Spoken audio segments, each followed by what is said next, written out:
Kidargali Ongarbayev wants Devin Larratt if he is able to beat Irakli Zedakashvili and successfully defend his title at East vs West 7 on May 6th. Irakli also wants to step up to the 115 kilos division if he is able to win against Ongarbayev and get the 105 kg title of East vs West. To me, that is quite surprising because these are the top two guys at East vs West at 105 kilos and probably the top two guys in the world at that weight, and they aren't even interested in staying at that weight. That's quite shocking. So recently, Engin Terzi interviewed Irakli and Ongarbayev, who are supposed to pull each other at East vs West 7 on May 6th. They both were asked the same question. What is the next step if they are able to win at East vs West 7? First, Irakli said that he wants to move up to 115 kilos. Irakli is gaining weight fast because he used to be about 90 kilos not so long ago, less than 2 years ago. And now he's moved up to 105 kilos and soon to 115 kilos. That's insane progress, insane growth. So Engin mentioned that moving up to 115 kilos would mean trying to challenge Devin Larratt for that 115 kilos East vs West title. And Irakli said that if it is what it is, then he's ready. Then Ongarbayev also mentioned a similar thing, and Ongarbayev was trying to get this match before this as well.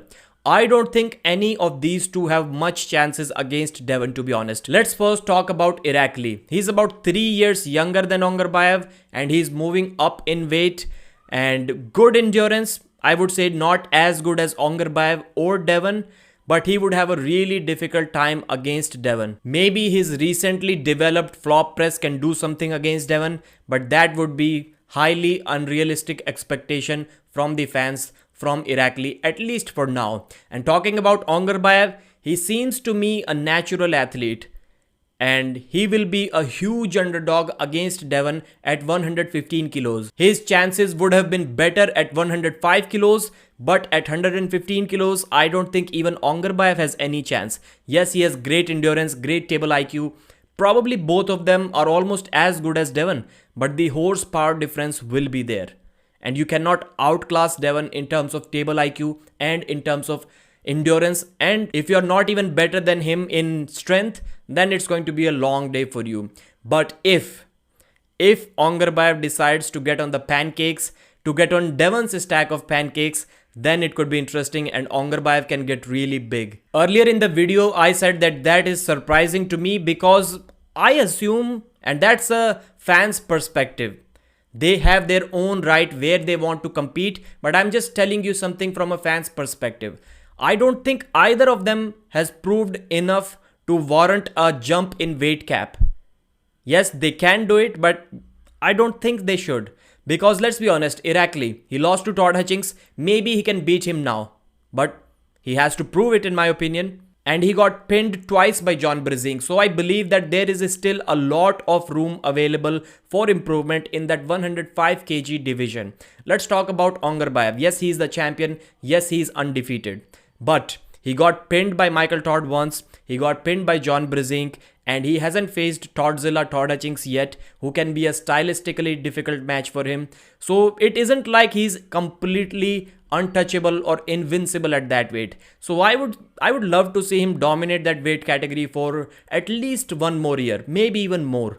But hey man, where there is Devin, there is publicity, there is big money. So I can guess that going up in weight cap would make much more sense for them. Now let's get back to the match Ongarbayev versus Irakli. I'll make a separate video for this one. But for now, in short, I would say Ongarbayev has to be the favorite. Even John Brzezinski was asked by a fan like who he would like to face in a rematch, who he has more chances against in a rematch. And John said Irakli.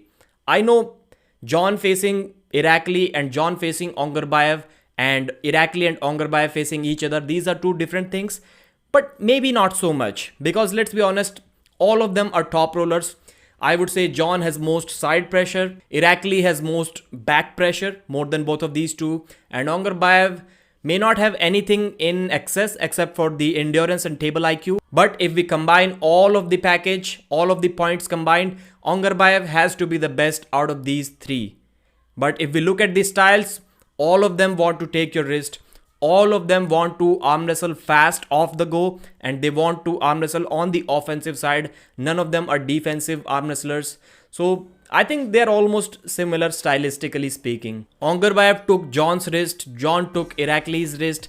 This is the most simple A beats B, B beats C math, and I think this will be applicable in this match.